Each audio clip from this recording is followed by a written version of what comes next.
صلاة الله سلام الله. Alhamdulillah wassalatu wassalamu ala Rasulillah wa ala alihi wa sahbihi wa mawalah wa la hawla wa la quwata illa billahi wa ba'du.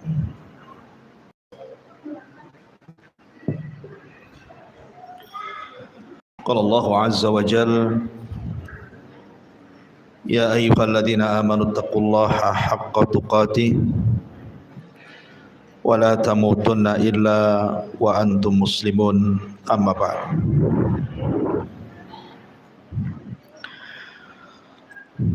Baik, kita lanjutkan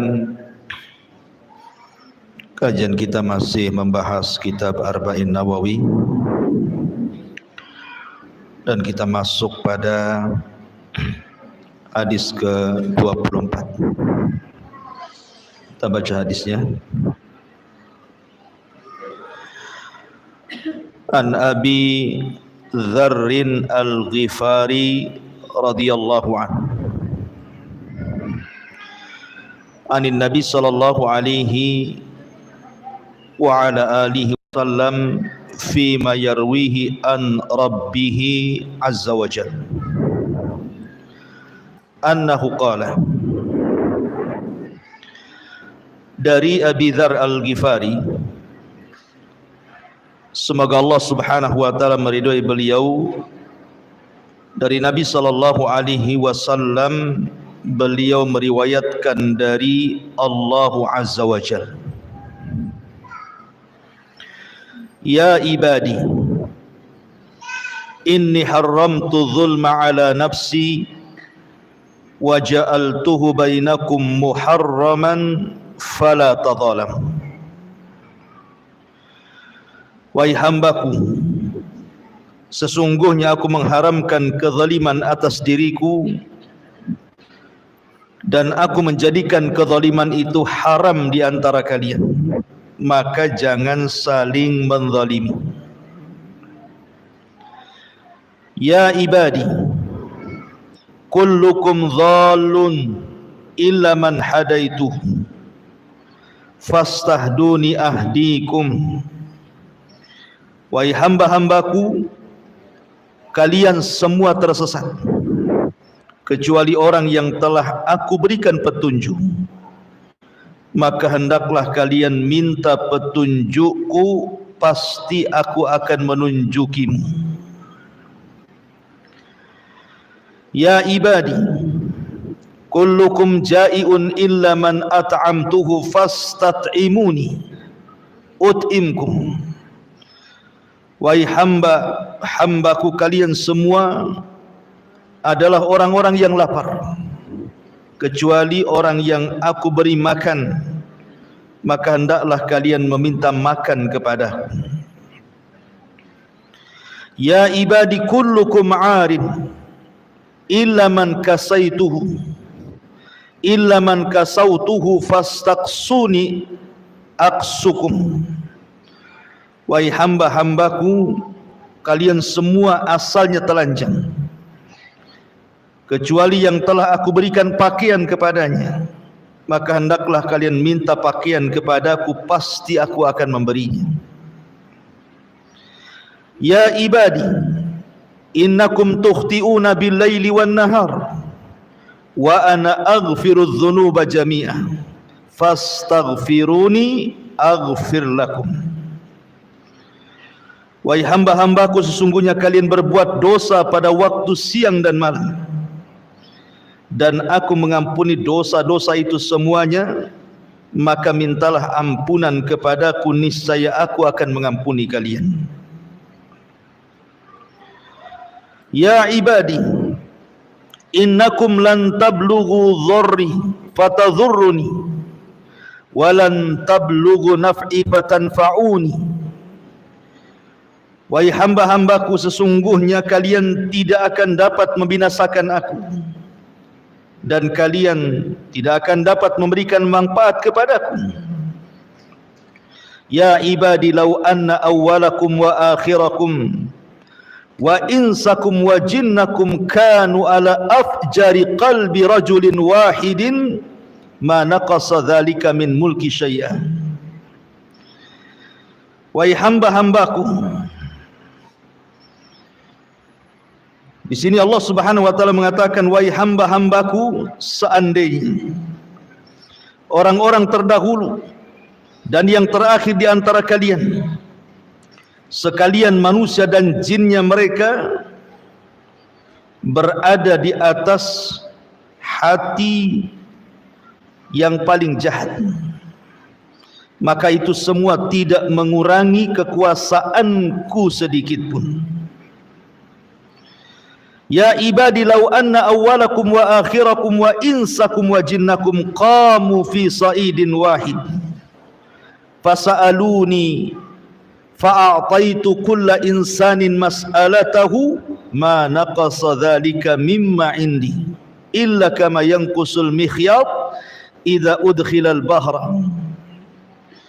Wahai hamba-hambaku, jika orang terdahulu dan yang terakhir di antara kalian semuanya, manusia atau jinnya yang tinggal di bumi, meminta kepadaku lalu aku penuhi seluruh permintaan mereka, tidaklah hal itu mengurangi apa yang ada padaku kecuali sebagaimana sebatang jarum yang dimasukkan ke dalam lautan. Kemudian kata Nabi sallallahu alaihi wasallam, ya ibadi innama hiya a'malukum uhsiha lakum thumma uwaffikum iyyaha faman wajada khairan falyahmadillah wa man wajada ghaira dhalik fala yalumanna illa nafsa. Rawah Muslim. Wahai hamba-hambaku, sesungguhnya inilah amal perbuatan kalian, aku catat semuanya untuk kalian, kemudian kami akan membalasnya. Maka barang siapa yang mendapatkan kebaikan hendaklah bersyukur kepada Allah, dan barang siapa yang mendapatkan selain itu maka jangan sekali-kali ia menyalahkan kecuali dirinya.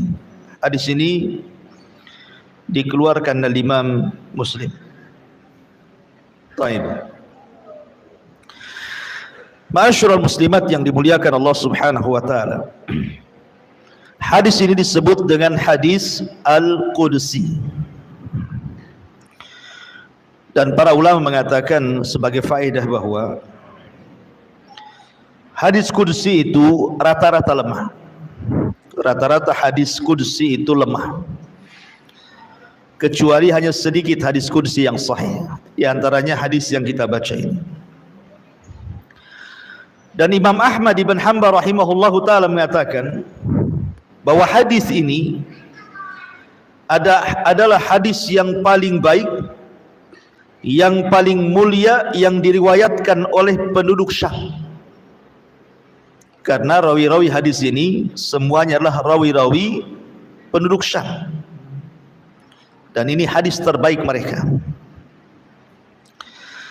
Ma'asyiral muslimat yang dimuliakan Allah Subhanahu wa taala, bahkan berkata Sa'id,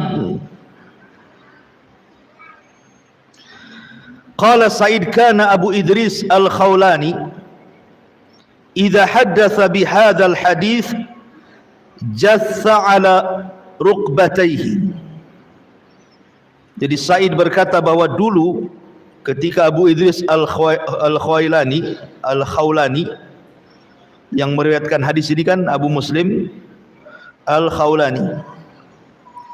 Jadi kata Sa'id ini, apabila Abu Idris Al-Khawlani menceritakan atau membacakan hadis ini, maka dia langsung tersungkur dan hampir pingsan karena dahsyatnya hadis ini. Ma'asyiral muslimat yang dimuliakan Allah Subhanahu wa taala, kalau boleh saya ringkas hadis ini, ada beberapa poin yang kita akan bahas. Yang pertama, tahrimu zulmi, haramnya kezaliman dan berbagai macam bentuknya. Kemudian yang kedua, iftiqarul khalqi ilallah, butuhnya makhluk kepada Allah, berhajatnya kita semuanya sebagai makhluk kepada Allah Subhanahu wa ta'ala. Kemudian yang ketiga, ghaniyullah an khalqihi, bahwa Allah Subhanahu wa ta'ala zat yang maha kaya dari seluruh makhluknya. Kemudian yang keempat, khazainullah la tanfud, bahwa pembendaharaan Allah Subhanahu wa ta'ala tidak mungkin hilang. Kemudian yang terakhir, ihsaul a'mal, bahwa amal kita akan dipertanggungjawabkan Allah Subhanahu wa ta'ala. Ini poin yang terdapat dalam hadis ini. Yang pertama, hadis ini menceritakan tentang tahrimu zulmi, haramnya kezaliman. Dari mana? Dari firman Allah Subhanahu wa ta'ala, ya ibadi inni haramtu zulma ala nafsi wa ja'altuhu bainakum muharraman fala tadhalamu. Wahai hamba-hambaku, aku haramkan kezaliman kepada diriku dan aku jadikan kezaliman untuk kalian juga sama haram, maka jangan saling menzalimi. Ma'asyiral muslimat yang dimuliakan Allah Subhanahu wa ta'ala, zalim itu artinya meletakkan sesuatu yang bukan pada tempatnya. Itu secara bahasa. Dan keadilan itu lawannya, karena adil itu meletakkan sesuatu pada tempatnya. Dan Allah Subhanahu wa ta'ala digambarkan dalam surah An-Nisa 40, innallaha la yadlim mithqala dzarratin wa in taku hasanatun yudhaifha. Sesungguhnya Allah Subhanahu wa ta'ala tidak pernah berlaku zalim, walaupun sebiji zarah sekalipun. Seandainya orang membawa satu kebaikan, maka Allah akan lipat gandakan kebaikan itu. Dan Allah juga mengatakan dalam Fussilat ayat 46, wa ma rabbuka bidzalamil lil abid, dan tidaklah Rabbmu berlaku zalim kepada hamba-hambanya. Dari sini menunjukkan bahwa Allah itu ahkamul hakimin, hakim yang maha adil, a'dalul adilin, seadil-adilnya. Tidak ada yang lebih adil di seluruh makhluknya kecuali Allah Subhanahu wa ta'ala. Dan lawan daripada adil itu kezaliman. Dan zalim itu terbagi menjadi 3 kezaliman. Yang pertama, kezaliman hamba kepada Allah Subhanahu wa ta'ala. Kezaliman seorang hamba kepada Allah Subhanahu wa ta'ala. Dan kezaliman seorang hamba kepada Allah terbagi menjadi 2. Ada kezaliman yang tidak pernah diampuni, yang disebut dengan kesyirikan. Dan syirik sezalim-zalimnya kezaliman. Kemudian yang kedua, kezaliman hamba kepada Allah yang Allah masih mengampuninya, asal jangan kesyirikan. Kemudian yang ketiga ada namanya zalim. Nomor 2 ada yang namanya zalim kepada orang lain. Zalim kepada orang lain. Dan yang ketiga zalim kepada diri sendiri. Jadi zalim kepada Allah terbagi 2. Ada zalim yang tidak diampuni dan ada zalim yang diampuni.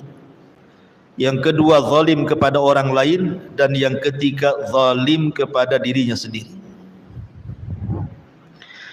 Ma'asyiral muslimat yang dimuliakan Allah Subhanahu wa ta'ala, tentu dari 3 kezaliman ini, yang susah mendapatkan ampunan adalah zalim antar sesama hamba. Karena kezaliman antara kita dengan Allah walaupun sampai ke taraf syirik, artinya sezalim-zalimnya kezaliman, kalau kita meminta ampun kepada Allah, maka Allah pasti akan menerima ampunannya. Tetapi kalau zalim kepada hamba Allah, sesama hamba, kita sudah minta ampun kepada Allah, maka Allah Subhanahu wa taala tetap menggantungkan ampunannya sampai orang yang dizalimi memaafkannya. Selama orang yang menzalimi dizalimi tidak memaafkannya, maka ampunan itu digantungkan oleh Allah. Berarti masih ada qisas pada hari kiamat. Dia akan dimintai pahalanya dan dibebankan dosanya. Oleh karena itulah maka dari hadis ini kita tahu bahwa bahaya sekali berlaku zalim itu.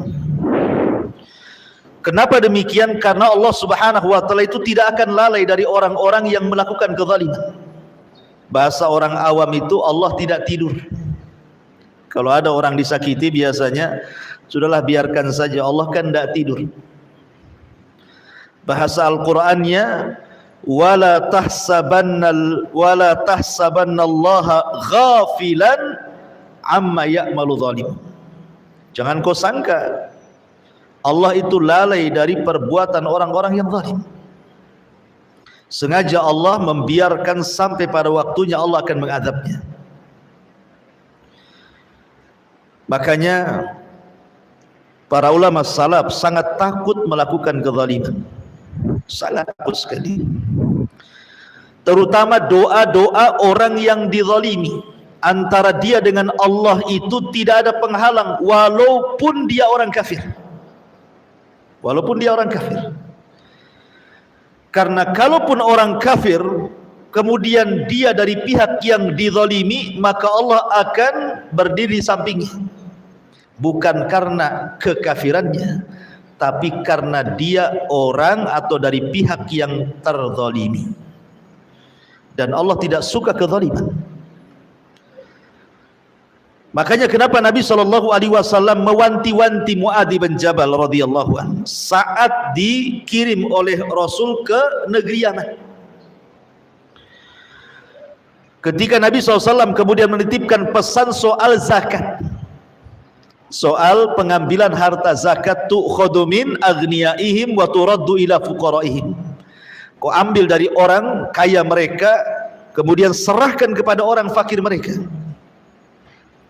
Kata Nabi SAW di ujung hadis, fattaki da'watal madlum, fattaki da'watal madlum, fa innaha laisa bainaka wa bainallahi hijab.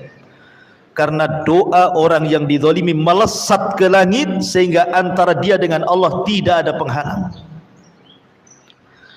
Artinya begini, kalau dalam hukum Islam zaman dulu umpamanya orang itu punya peternakan kambing, unta ataupun sapi, maka akan datang dari pemerintah Islam itu mengambil zakatnya, ke peternakan. Nabi SAW melarang tidak boleh mengambil sembarang kambing yang merupakan hak zakat.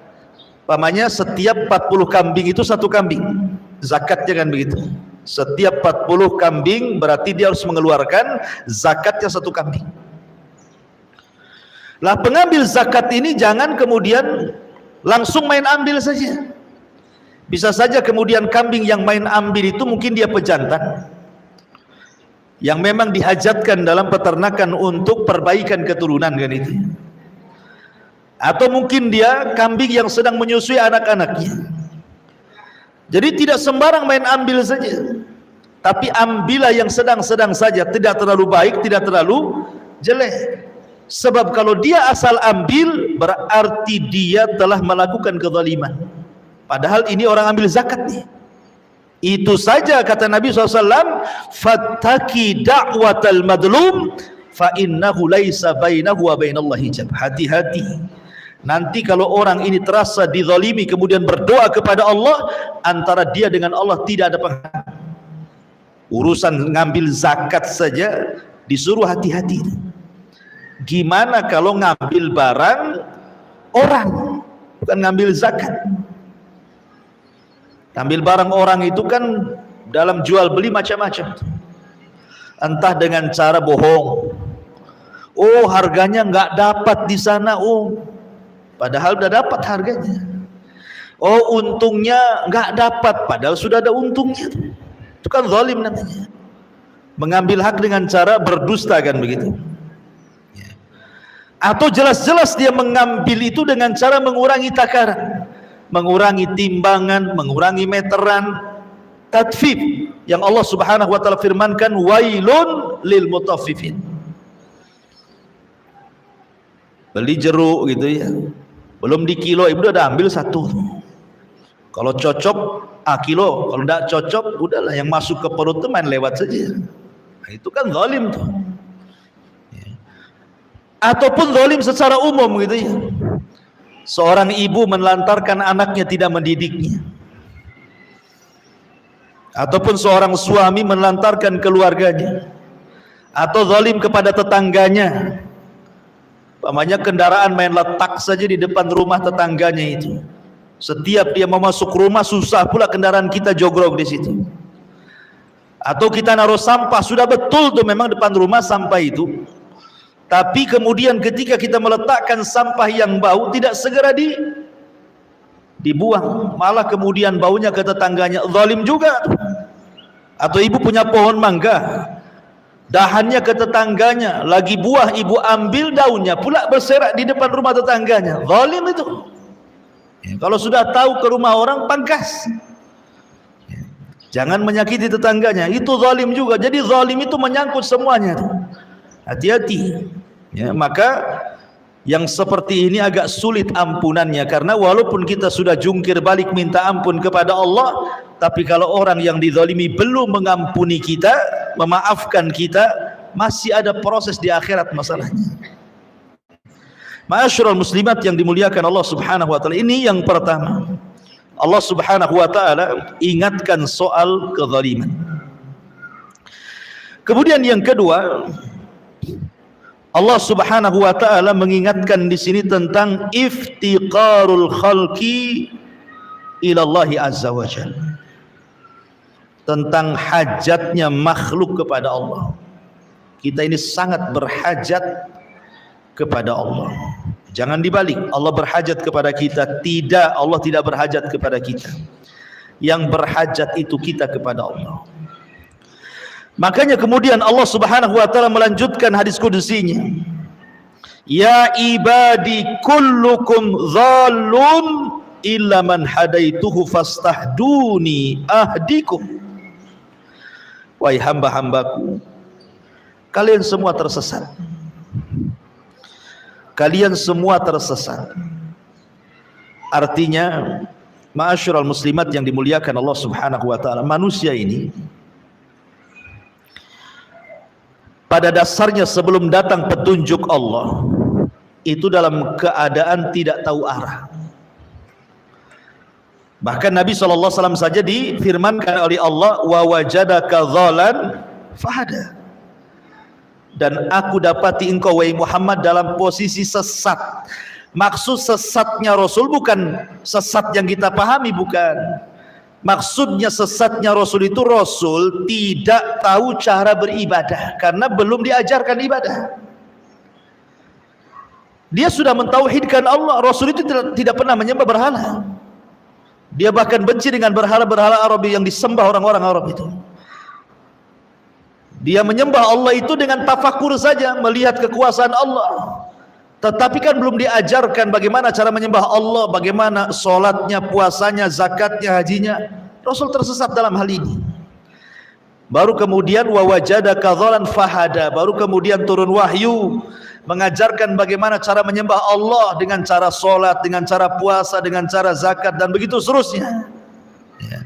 Jadi pada dasarnya manusia itu keadaannya tidak tentu arah. Makanya Nabi SAW bersabda, wa inni khalaqtu ibadi hunafa Aku dulu menciptakan hamba-hambaku dalam kondisi berada di jalan yang lurus, fajtallat sumus syaitan, tiba-tiba syaitan menyimpangkan semua anak-anak hamba, anak-anak Adam, kecuali orang-orang yang Allah Subhanahu wa taala karuniakan, Allah rahmati sehingga tidak tersesat. Maka dari sini, kalau orang itu berada di lingkungan sesat dan tidak mencari hidayah, maka selamanya sesat. Orang itu kalau tetap berada dalam lingkungan kesesatan, tidak mencari hidayah, maka selamanya dia sesat. Lihat hadis Nabi sallallahu alaihi wasallam, kullu maulud yuladu 'alal fitrah. Setiap bayi itu dilahirkan terlahir fitrah. Tetapi bayi yang fitrah ini, yang tadinya Islam, bayi ini terlahir dari seorang Nasrani. Bayi ini terlahir dari seorang Yahudi. Bayi ini terlahir dari seorang Majusi. Kalau kemudian bayi ini semakin beranjak besar, remaja, dewasa, tua, tetap di situ, maka Rasul mengatakan fa abawahu yuhawidanihi au yunassiranihi au yumajjisani. Maka pasti bayi ini kalau sudah tumbuh besar pasti dibuat Yahudi oleh bapaknya, karena bapaknya Yahudi. Pasti dibuat Nasrani oleh bapaknya, karena bapaknya Nasrani. Pasti dibuat Majusi oleh bapaknya, karena bapaknya Majusi.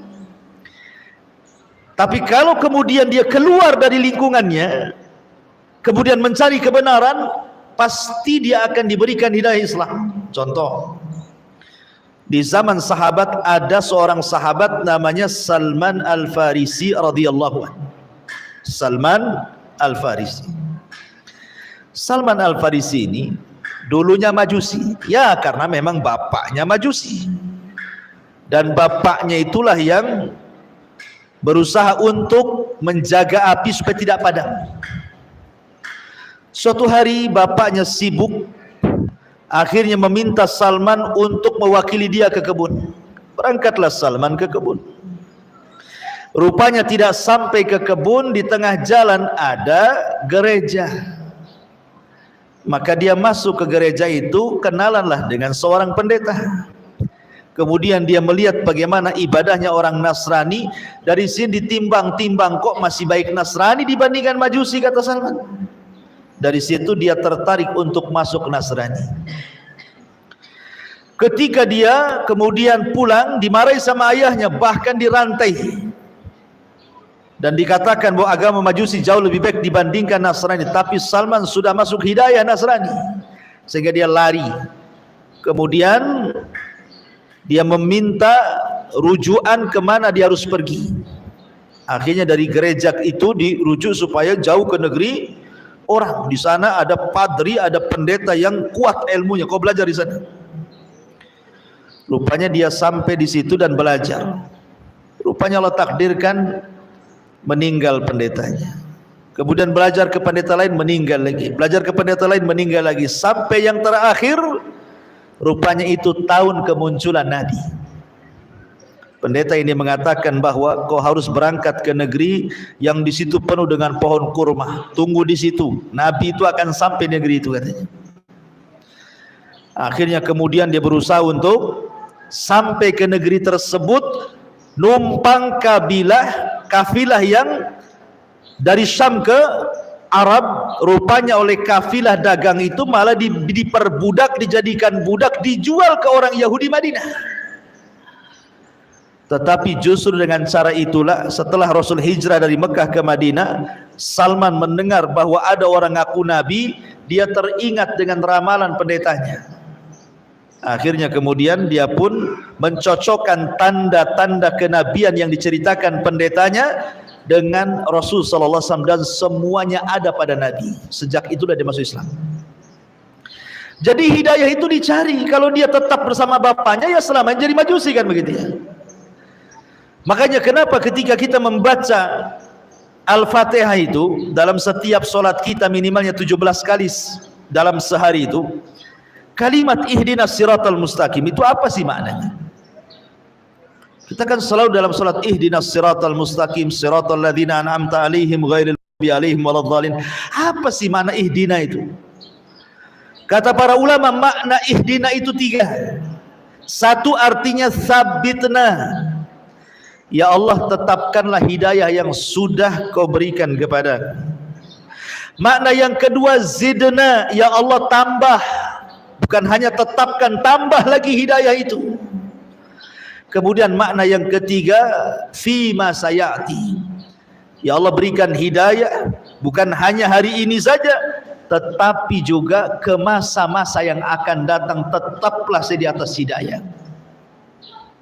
Makanya wajar orang yang kemudian membaca ihdinas siratal mustaqim dalam setiap solatnya, dan dia paham mana ihdinas siratal mustaqim, dia minta ditetapkan hidayah, dia minta ditambah hidayah, dia minta hidayah itu terus sampai ke masa depan. Maka orang yang solatnya seperti ini, maka Nabi Allah Subhanahu wa taala berfirman, innas salata tanha 'anil fahsya'i wal munkar. Salat itu pasti mencegah dia dari perbuatan keji dan mungkar. Kenapa? Karena hidayah masuk.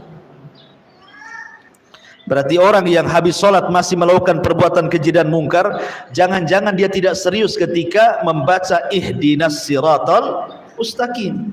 Itu yang menjadikan solat ini mempengaruhi keluar solat itu gara-gara hidayah.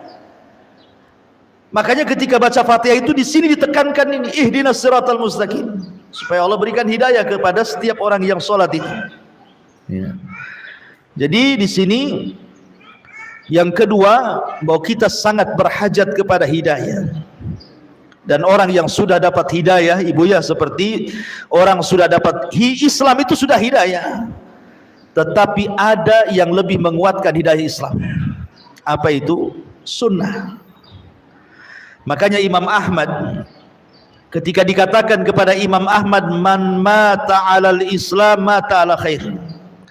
Siapa yang mati di atas Islam berarti mati di atas kebaikan. Kata Imam Ahmad, waihak, bukan begitu, celaka engkau, bukan begitu. Tetapi man mata alal Islami was sunnah mata alal khair.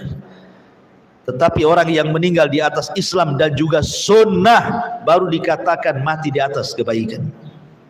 Karena banyak orang yang KTP-nya saja Islam, tapi ajaran-ajaran Rasul tidak pernah dilakukan. Islam tapi meninggalkan sholat, Islam tetapi meninggalkan puasa, Islam tapi tidak haji, Islam tidak zakat, Islam tapi maksiat, dan begitu seterusnya. Makanya orang yang mati di atas Islam dan juga bimbingan Nabi, sunnah, maka dia mati di atas kebaikan. Ma'asyiral muslimat yang dimuliakan Allah Azza wa Jalla. Kemudian Allah Subhanahu wa taala mengingatkan soal hidayah.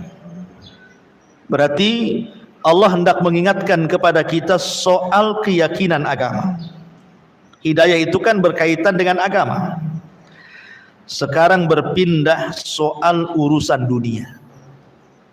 Soal urusan dunia.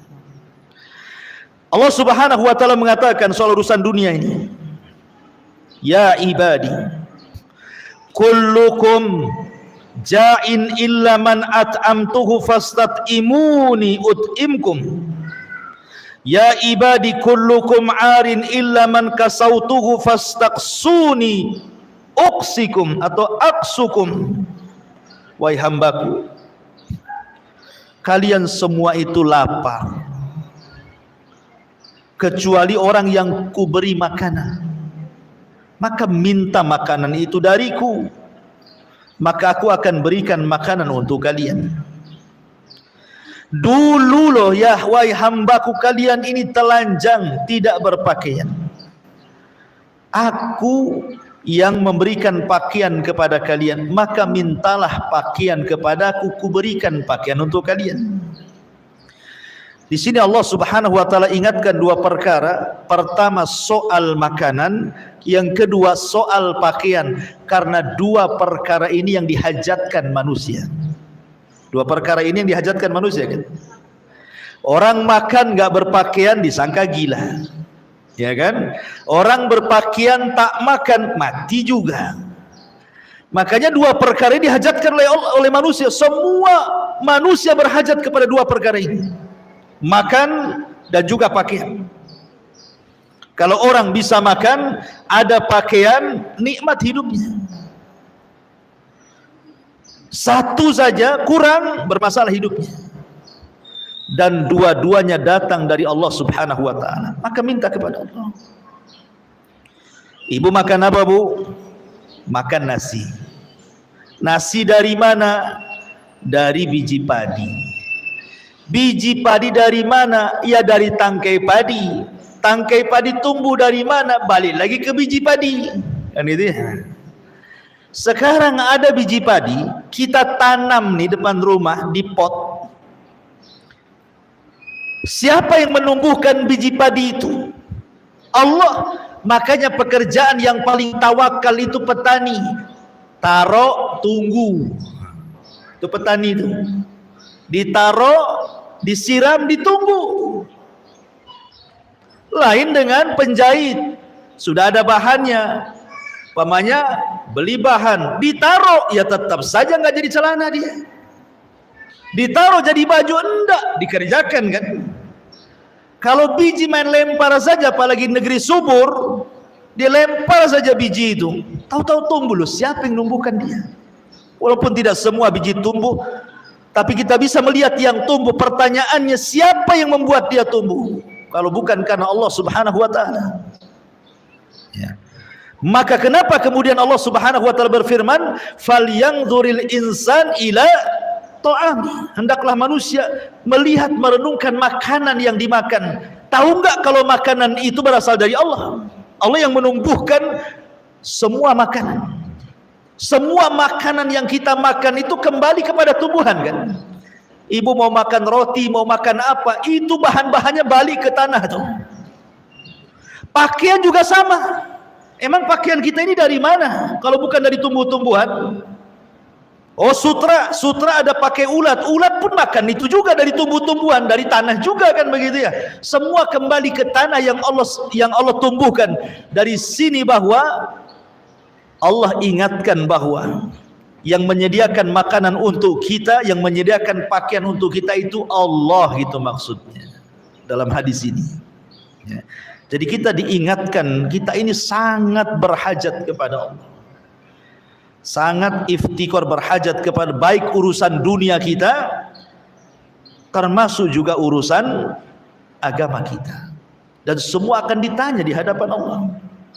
Makanya ketika kita membahas dulu suratul Kautsar, surah Al-Hakumut Takatsur, ketika membahas ujung ayat daripada surah Al-Hakumut itu, la tus'alunna yauma idzin anin na'im, kalian akan ditanya kelak pada hari kiamat tentang nikmat. Sebagaimana mengatakan nikmat di sini pakaian, makanan, minuman, tempat tinggal, kendaraan, semua akan ditanya. Ketika turun ayat ini, Nabi SAW keluar dari rumahnya di siang hari bolong, dan ketika itu Madinah dilanda paceklik hebat sehingga sudah banyak orang yang kelaparan dan tidak ada makanan. Rasul keluar siang-siang bolong. Tiba-tiba di tengah jalan berjumpa dengan Abu Bakar dan Umar. Rasul bertanya kepada Abu Bakar dan Umar, "Wa ma akhrajakuma?" Apa yang membuat kalian keluar dari rumah siang-siang ini? Ngapain panas-panas kau keluar, gitu bahasanya. Kata Umar dan Abu Bakar, "Ya Rasul, lapar Rasul. Kami tidak tahan di rumah. Kami harus keluar mencari makan." Kemudian keduanya juga bertanya, "Wa ma akhrajaka ya Rasulullah?" Kalau begitu apa yang membuat Anda keluar wahai Rasul? Maka Nabi SAW sama jawabannya, lapar. Tiba-tiba Abu Bakar menyingkap perutnya, rupanya ada batu yang diikat satu di perutnya. Umar menyingkap juga pakaiannya, rupanya ada batu yang diikatkan di perutnya. Begitu orang dulu cara menahan lapar. Tiba-tiba ketika Rasul disingkap, bukan satu batu, dua batu di perut Rasul itu, menunjukkan Rasul lebih lapar dibandingkan Abu Bakar. Ya. Akhirnya Nabi SAW mengatakan, kalau begitu yuk kita berangkat ke rumah seorang Ansar, Ibn Khaisamah, yang ada di perbatasan Madinah. Berangkatlah 3 orang ini ke perbatasan Madinah berjumpa dengan Ibnu Khaisam ini, Rabi ibn Khaisam ini. Sesampainya di rumah Rabi ibn Khaisam, rupanya Rabi ibn Khaisam tidak ada, yang ada istrinya. Nabi SAW tidak berani masuk, karena bagaimanapun sendirian tanpa mahram, Rasul menunggu di luar sebagai adab tamu. Selang sebentar rupanya Rabi ibn Khaisam datang membawa air putih. Kemudian melihat tamunya luar biasa, ada Nabi, Abu Bakar, Umar, wah senangnya luar biasa. Akhirnya kemudian dia pun langsung mengambil pisau dan hendak menyembelih satu kambing yang paling besar. Sementara kambing itu adalah kambing perempuan yang sedang menyusui anaknya. Kata Rasul, "Iyyak wal halib, jangan kau sembelih itu kambing. Yang ini saja," kata Nabi. Maksudnya yang kurus. Yang kurus saja. Lihat bagi Rasul mengajarkan bagaimana adab seorang tamu. Jangan merepotkan tuan rumah. Kan banyak tuh tamu merepotkan tuan rumah itu. Masa aqua gelas saja, pandai yang lain. Kan itu yang agak ini ya. Ya, ada apa sih di kulkasnya? Tanya kulkas pula. Ya. Jadi tidak usah tanya-tanya. Dan tuan rumah kalau dia berakal, pasti dia sudah paham keutamaan menghormati tamu. Kalau memang tuan rumah tidak paham, ya sudah, jangan repoti dia. Makanya Rasul jangan sembelih yang ini saja. Ini enggak. Mau dibelikan bakso, janganlah bakso. Kalau bisa rawon, tambah soto, tambah. Nah, ini kok milihnya itu yang lebih tinggi. Kalau bisa jangan bakso lah. Sudah cilok saja, kan itu lebih turun tuh derajatnya. Ini minta yang tinggi lagi. Ya. Jadi akhirnya disembelihlah kambing yang kecil itu, kemudian dihidangkan. Ketika hendak makan, namanya kambing baru direbus, asapnya masih mengepul. Tiba-tiba Nabi SAW menangis, Abu Bakar ikut menangis, Umar pula bertanya, "Afi hadhil halati tabkun?" Oh, dalam kondisi seperti ini kalian menangis wahai Rasul? Kita ini lagi lapar, makanlah, jangan nangis gitu. Maka kemudian Nabi SAW mengatakan kepada Umar, "Ya Umar, alhaqumut takatsur," sampai Rasul membacakan, "La tus'alunna yauma idzin 'anin na'im." Nanti makanan minuman yang kita makan di depan kita ini akan ditanya di hadapan Allah. Jadi semua akan ditanya. Makanya Allah mengatakan, "Falyanzuril insan ila ta'ami." Hendaklah melihat manusia kepada makanan yang dilihat. Semua akan ditanya. Apakah makanan yang kita makan halal atau tidak? Termasuk juga orang yang tidak pernah bersyukur bahwa makanan ini datang dari Allah. Dengan cara apa? Membuang-buang. Kan ada tuh orang yang berlebihan masak lauknya, nasinya, yang makan 2 orang, tetapi dia masak untuk 1 kampung. Paling 2 piring sudah kenyang, akhirnya tidak juga diberikan kepada tetangga yang miskin, diinapkan 1 malam, basi, dibuang ke tong sampah. Nah, ini akan ditanya itu. Ini semua datang dari Allah Subhanahu wa taala. Ya. Makanya kenapa mubadzir itu karena ikhwan syaitan, teman-temannya setan itu.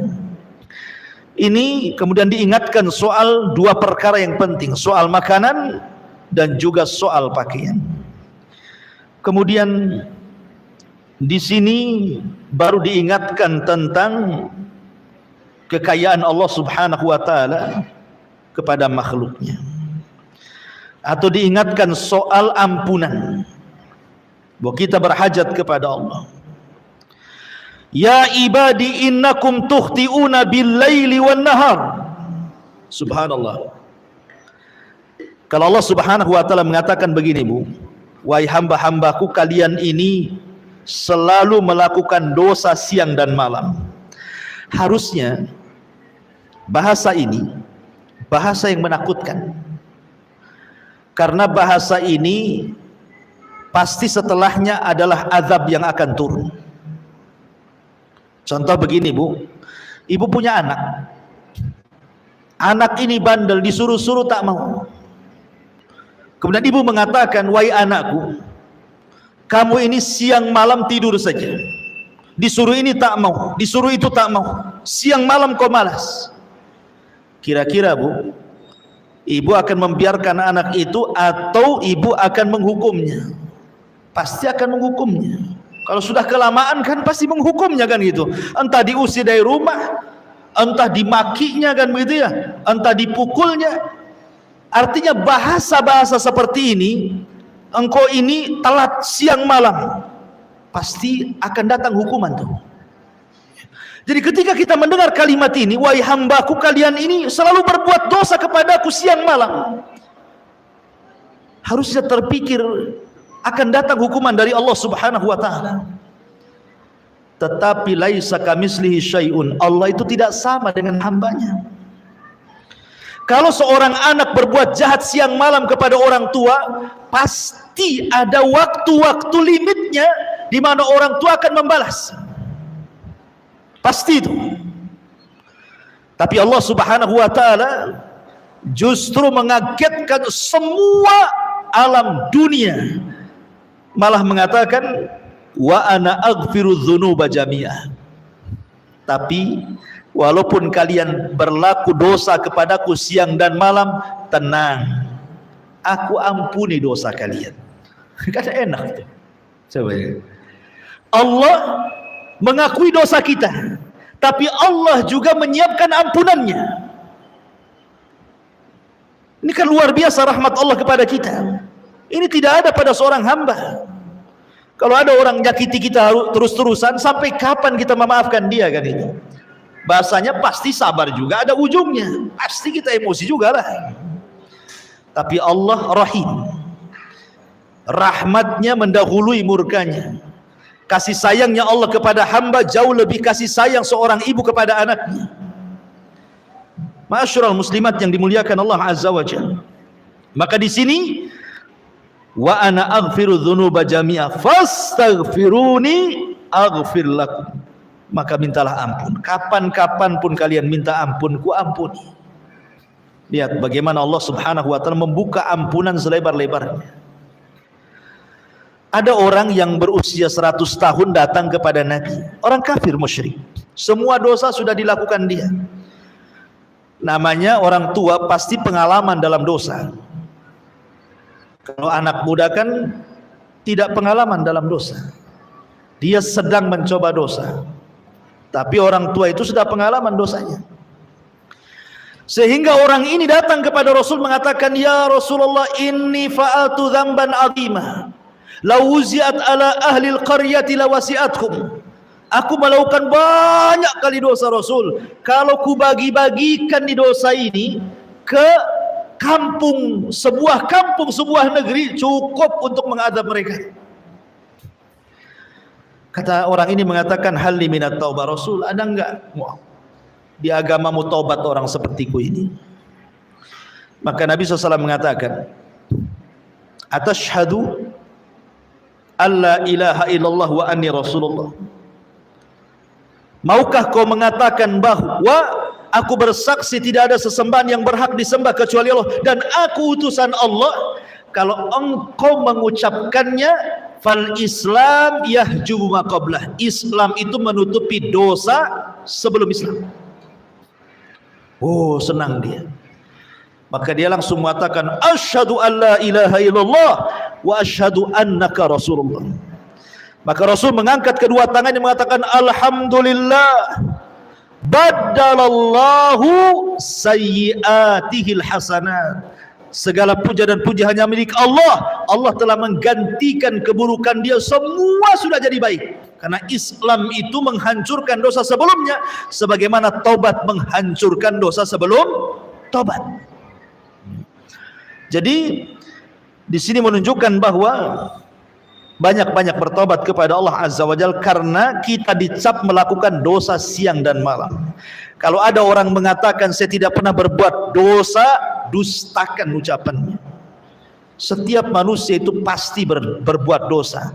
Mungkin matanya yang berbuat dosa, mungkin telinganya, mungkin lisannya, mungkin hidungnya, mungkin tangannya, mungkin kakinya, mungkin kemaluannya, mungkin juga hatinya, mungkin pikirannya. Tidak tahu yang mana satu. Tapi setiap hari kita berbuat dosa. Makanya Nabi SAW mencontohkan, kata Nabi SAW, saya setiap hari, kata Rasulullah, la astaghfirullah mi'at marrah, setiap hari meminta ampun kepada Allah minimalnya 100 kali. Itu orang yang sudah dijamin surga tuh. Lah kita nggak ada jaminan, neraka sudah jelas. Tapi enggan juga kita membaca astaghfirullah setiap hari. Habis sholat saja yang disuruh 3 kali saja nggak baca. Sempurna itu salam ke kanan ke kiri sambil lari, selesai sholatnya. Ini kan masalah jadinya. Kemudian setelah itu Allah Subhanahu wa taala ingatkan lagi tentang bahwa Allah itu kaya, bahwa pembenaran Allah itu tidak akan lenyap. Seberapalah makhluk Allah itu dengan Allah Subhanahu wa taala. Bahasanya begini, Allah Subhanahu wa taala tidak termadorotkan dengan maksiat kita, dan Allah tidak termanfaatkan dengan ketaatan kita. Ingat ya, itu kaidah tuh. Sehebat apapun taat kita kepada Allah, tidak manfaat bagi Allah. Sehebat apapun maksiat kita kepada Allah, tidak memadaratkan Allah sedikit. Bahasa lainnya, kalau satu dunia ini bermaksiat kepada Allah, tidak mengurangi kekuasaannya. Kalaupun satu dunia melakukan ketaatan kepada Allah pun tidak menambah kekuasaannya. Allah itu tidak berhajat kepada kita. Kalau analogi yang lebih dekat lagi begini, Bu. Ibu ketika punya uang ingin bersedekah kepada fakir miskin. Sekarang yang berhajat itu kita yang bersedekah atau fakir miskin? Mungkin pikiran kita fakir miskin yang berhajat kepada kita, kan begitu? Dipikirnya orang sedekah itu karena orang miskin butuh sama kita. Itu paradigma yang keliru. Jadi kalau ibu hendak bersedekah, yang butuh itu kita kepada dia, bukan dia kepada kita. Karena sedekah itu manfaatnya bukan untuk orang miskin itu, tapi manfaatnya kembali ke kita, gitu maksudnya. Dengan bersedekah bertambah kemudian harta kita, ma naqasa min mali sadaqah. Tidak akan berkurang harta yang disedekahkan. Untung masih ada orang miskin, saya bisa bersedekah. Akhirnya harta kita walaupun tidak bertambah, minimalnya tidak berkurang. Kan begitu ya? Dengan bersedekah akhirnya kesehatan kita dijaga oleh Allah.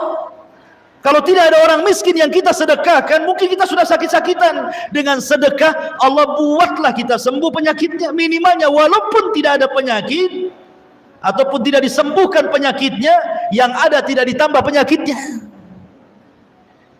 Ataupun kita ketika bersedekah kepada fuqara wal masakin, Allah mudahkan setiap kesulitan kita jadi kemudahan. Kalau bukan karena mereka, sulit teruslah hidup kita itu. Jadi dari sini kita tahu yang berhajat dengan sedekah kita itu bukan kita, bukan orang miskin kepada kita, tapi kita yang butuh orang miskin. Lah itu paradigma yang benar tuh.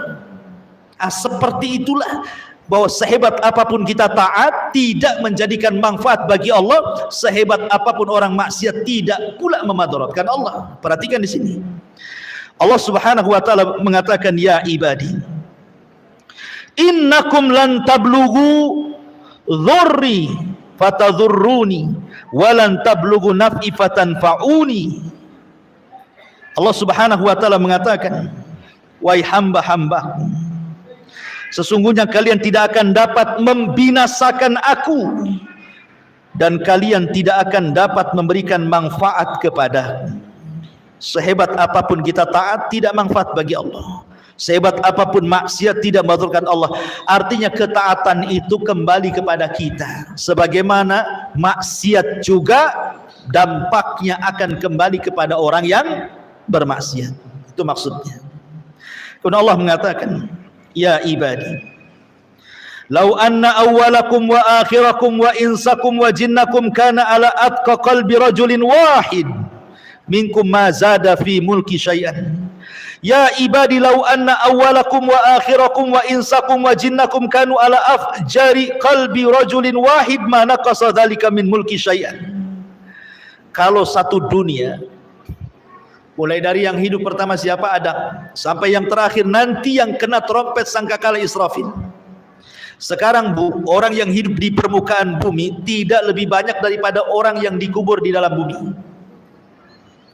Berapalah jumlah orang yang hidup di atas bumi itu dibandingkan dengan orang yang sudah dikubur sejak zaman Nabi Adam? Lebih banyak mereka, entah berapa triliun orang yang di dalam bumi ini, kita tidak tahu. Kalaulah mereka dihidupkan semuanya, gitu maksudnya, sejak zaman Adam sampai yang terakhir terkena trompet sangkakala itu dihidupkan semua, bukan manusianya, jinnya sekalipun dihidupkan. Semuanya dijadikan oleh Allah taat kepada Allah, rajin sholat, rajin puasa, rajin zakat, rajin baca Quran, zikir, semua ibadah lakukannya. Dari mulai awal sampai yang akhir, mulai jin dan manusia. Kata Nabi SAW dalam hadis kursi, Allah mengatakan, mazada dzalika fi mulki syai'an, tidak menambah kekuasaan sedikit pun dariku. Kekuasaanku tidak akan nambah dengan ketaatan kalian. Atau sebaliknya, satu dunia jin manusianya sejak zaman Adam sampai yang terakhir, semua fasik, semua jahat, semua maksiat, semua syirik, semua melakukan bid'ah dan maksiat yang lainnya, itu pun tidak mengurangi kekuasaan Allah. Lalu kalau sudah seperti itu, siapa yang berhajat di sini? Yang berhajat itu kita kepada Allah Subhanahu wa taala. Allah itu maha kaya, dan kekayaan Allah Subhanahu wa taala tidak terhingga. Karena pembendaan Allah itu tidak akan lenyap. Allah itu kaya. Coba seandainya satu dunia orang minta kepada Allah, satu dunia nih ya, mulai Adam sampai yang terakhir mati, jin manusianya minta sama Allah. Apalah yang diminta? Ibu minta apa? Minta rumah 2 di Sukajadi, minta 2 rumah di Poskopkan, minta 2, minta semuanya. Apa kira-kira yang ibu maukan minta? Itu baru satu orang tuh mintanya udah kebangetan gitu. Anggaplah satu dunia minta kebangetan semuanya, dan Allah berikan permintaannya. Itu kalaupun dilayan sama Allah, itu ibarat jarum, kata Allah, jarum dimasukkan ke lautan, kemudian diangkat lagi, kira-kira yang di ujung jarum itu berapalah air laut yang terangkat itu? Coba lautan itu yang tidak ada bertepi itu, kita ambil jarum yang ibu suka jahit dengan jarum itu, cobalah celupkan, kira-kira diangkat berapalah yang terangkat air lautan ke ujung jarum itu? Satu tetes. Satu tetes itulah cukup Allah berikan kepada semua makhluk jin dan manusianya. Sementara lautan itu kekayaannya. Jadi apalah kekayaan Allah dengan kita? Makanya tidak akan bergeming kekuasaan Allah di sini.